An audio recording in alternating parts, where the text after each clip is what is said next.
Alright guys, welcome back. Bass in Northwest here. Gonna talk to you guys about how I like to start out the year. It's starting to get into that February, middle of February is when it really kind of starts to pick up just a little bit here in the Northwest, and the fish start getting started with their pre-spawn routines and everything like that, and they start moving. Especially last year. Last year was crazy. Anyway, I'm gonna get into how I like to start the year off. The way I like to start the year off is I usually start with a spinnerbait. Nice big spinnerbait that's got big blades. And what I'm talking about when I say spinnerbait, if you don't know what I'm talking about, is one of these. Basically, a jig, similar to a chatterbait, a jig with a wire and a couple blades on it. Sometimes they have multiple blades, sometimes they have two wires that come out with blades. I fish double blades, that's about it. I don't play with anything else. These are classics, they work, they're old school lures, but man do they work. So get yourself some spinnerbaits to start off the year if you haven't or not. And my suggestion is, if you've never fished a spinnerbait or you're unsure of them or you've never been bit on one, because you're probably fishing it not the greatest. I didn't catch fish on spinnerbaits for quite some time. Same with chatterbaits. It takes some time getting used to. So I'll just jump right into that real quick, how I like to rig it. So, well, let's do this color right here. Generally speaking, these are the only size Keitechs I've got right now. Well, 4 inches is fine. I usually like the fat swing impacts. You know what? Let's use that one right there. That one will work just fine. For demonstration, I wouldn't fish this one because I chartreuse the tail. But for demonstration, I like spinnerbaits that have the ability to run a trailer. So this has got a little barb right here, and it's a bit bigger hook. Some, like War Eagle spinnerbaits, I know, they're great spinnerbaits, they work, but their hook is so tiny, you can't really run, you can't even run like a 3.5 inch one of these. You have to run like a super small bait, and it doesn't stay, and it's really annoying. So what I like to do, staying focused here, I just like to take this, thread it on there, nice and straight.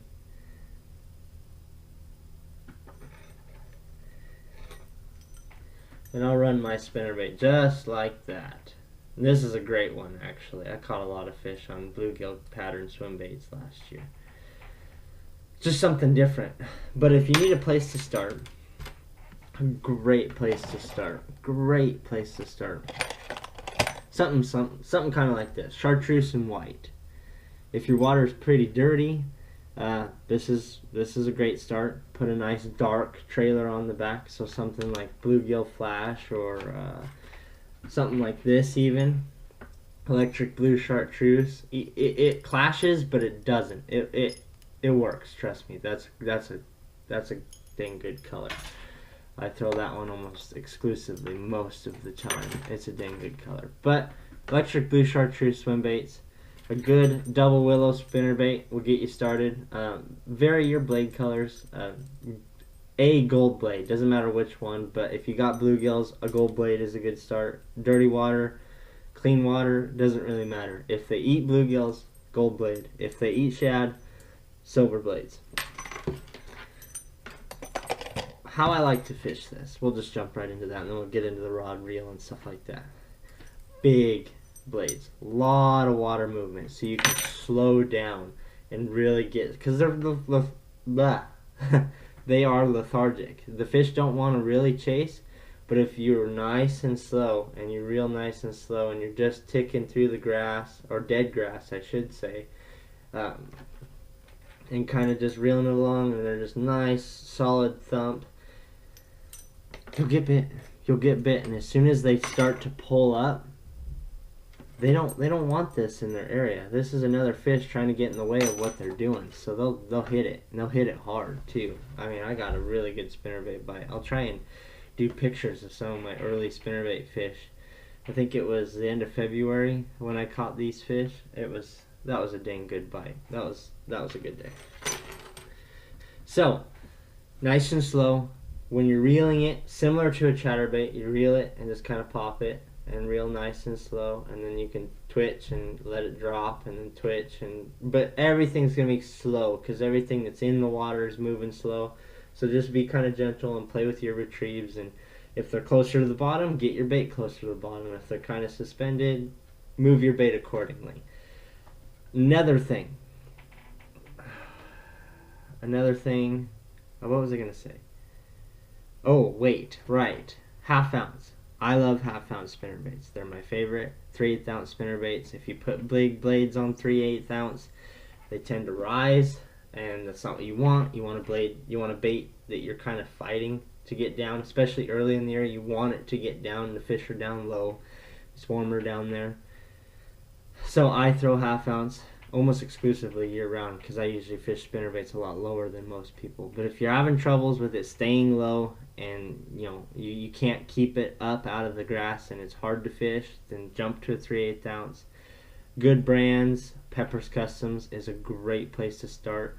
They're kind of a thinner deal, so watch that. The wire, diameter is a bit thinner, so you get some more vibration out of the blade, or wire and the blades is what I'm trying to say. That's a great place to start. I really like Revenge Tackle. Their ion detail and their paint colors and everything like that, and their skirt colors too are great, and I'm pretty sure they're hand tied. I could be mistaken, but Greenfish Tackle, I don't think I have any of those. Greenfish Tackle is amazing. That is probably where I will they're definitely hand tied. They're a great spinner bait. Strike King makes some really good $3.50 spinner baits that'll get you by, but the skirts will disappear on you eventually after a few fish. If you want to throw the swim bait, I prefer Revenge Tackle, Greenfish Tackle, and Pepper's Customs baits. They got a big hook, they got a bait keeper, and you'll be good to go. So, rod, reel, and line. I like to throw it on 14-pound sunline or 16-pound sunline, depending on how ballsy I feel that day. Fluorocarbon almost exclusively. I like to throw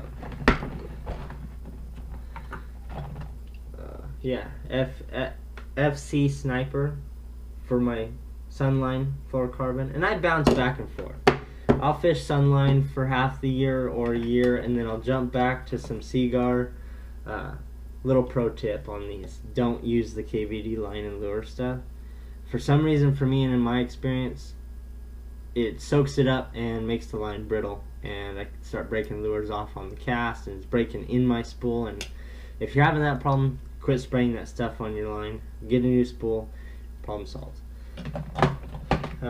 Now if you're a new fisherman, we'll just cover that real quick. If you're new, and by new I mean you have little to no bait casting experience, and you're afraid to spend $30, $26 on a spool of line that will ideally only spool 1.5, maybe 2 100 size reels. It's 200 yards per spool. You don't want to spend the money. You're scared to, because it's inevitable. You're going to blow up the spool and you're going to be out a bunch of money. Monofilament is where you want to go. 100% learn how to fish a bait caster with monofilament until you're confident enough that you're not going to blow up expensive spools of line. Don't just go down and be like, well, the guy on YouTube told me to fish Seaguar, and waste a bunch of money. This isn't going to catch any more fish than that is. Or that is. I promise you it's not. It's not going to make that big a difference. This just gets just a tad more distance and a tad more depth. But it's negligible. It really is. We're fishermen. We got to spend money, right? So, best place to start for a guy that's fishing a bait caster, wants to fish spinner baits. 15-pound, I know this isn't 15-pound, but 15-pound Iser line, and don't be afraid of the price. I promise it's good stuff. I throw big 8-inch baits on this sort of stuff, the 20 and 25-pound line. It's good stuff. I prefer the XXX. It's got a bit less stretch, actual stretch in the line than the platinum stuff does. It's copolymer. It's the best copolymer I've ever fished. It comes in 300 yard spools. If you're out there fishing and you blow up your spool, you can be carrying the spool with you. Same with the Suffix monofilament. The Siege and Elite are both good stuff. Cheap, comes in a big spool. You can carry it with you. You blow it up, you're not done fishing. You can re-spool and continue fishing. Rod and reel. Glad we got all that out of there. So let me just... Rod and reel. Early in the year, generally, I'm going to stick with a medium to a lighter medium heavy. Something in that quarter to an ounce to a quarter and an ounce and a quarter, something like that. Usually a quarter to an ounce rod rating, so weight rod rating. Or a medium that's 1/8 to 5/8 or a quarter to 5/8 or something like that that's rated for that. It's going to be great. It's going to match the 14 to 16 pound perfect. It's going to be perfect. The fish don't fight that hard. You'll be just fine. So earlier in the year, and I switch rods eventually. Earlier in the year, I fish it on this guy. Honestly, best $50, $50 rod, it's at Dick's. Best $50 I ever spent. If you're looking for budget, this is killer. $80 reel, something like that on eBay. It's a Daiwa Tatula, 14 pound Sunline FC Sniper. This has got a jig on it right now, finesse jig on it. I was fishing smallies a few weeks ago. Spinnerbait on here, ready to rock, good to go. Fish that clear into April, May. There'll be spinnerbaits for that long. I sometimes, if I need the distance or they're biting hard or, my goodness, they're a bit bigger fish, I'll go with a heavier or stouter medium heavy. I think this one, yeah, 3/8 to an ounce and a quarter. So if the fish are bigger or if there's grass and I need to pop it out of the grass or whatever the case, I'll go with a stouter. This has got 20 pound right now. Don't need that heavy of line. You can get away with 16 pound. I've got this set up for other things. It's just got a spinnerbait on it because it was the only extra rod I had with me at the time. I am struggling with this, aren't I? Now, the other thing I like to fish with earlier in the year is a jig or jigs or something of that sort. The finesse jig's great.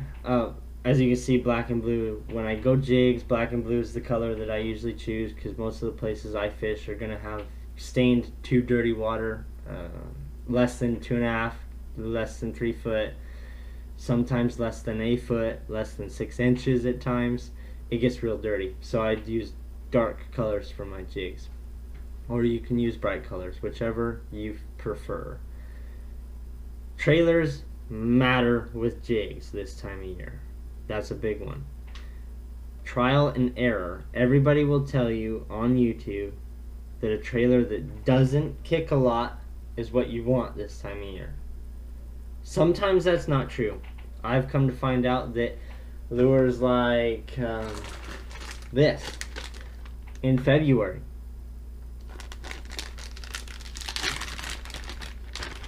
a Z-craw. I mean, it's riveted. It kicks. And it kicks pretty hard.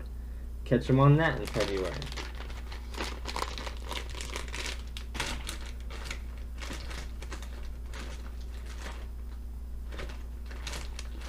Where are they? Structure bug. Rage tail, structure bug. Catch that. Catch them on that in February. Trial and error. Sorry if I'm shaking the table. I'm excited about this. Trial and error. Fish it thorough. If you don't get any bites, fish something with less action, and fish it thorough. Now here's a little sneak peek. A lot of guys don't use this that I've seen, or maybe they do, and they don't think it's that big a deal. I think it's a big deal because it's an easier way to fish a jig when you're just starting out, and it's an easy way to get confidence in a jig when you're just starting out. Tie yourself up a punch rig. It's completely weedless. You can fish it just like a jig. You don't have to punch with it. You can take the weight in the bait and shrink it down, make it compact. You can cut the skirt, make it compact. This is all jacked up, huh? you can go all the way down to an 1/8 ounce tungsten on there if you set them up to where they're all separate. The skirt, the tungsten, and the hook and the bait are separate. I mean, yeah, you can, and that gets into my next point, rate of fall. So, put this down. Early in the year, the fish are slow. Everything in the water is slow because they're cold, their metabolism is slow. Change your rate of fall. Go to a 3/16 or a 5/16 ounce. And I'm not necessarily saying go and buy all the tungsten you possibly can. Try different weights. If you want to just use lead, then buy an 1/8 ounce piece of lead and a 1/4 ounce piece of lead. And try that. Go back and forth between the two. Change your trailers. A super chunk, I know this is mainly for jigs. What's a better example? That will fall slower than a structure bug because it's got these two arms up top. Oh, I missed completely. Where are you? A tube is a great example. That will fall extremely fast because there's nothing there. I mean, it'll just crash. Same with missile baits. Your missile craws. There's nothing there. It's just going to crash to the bottom.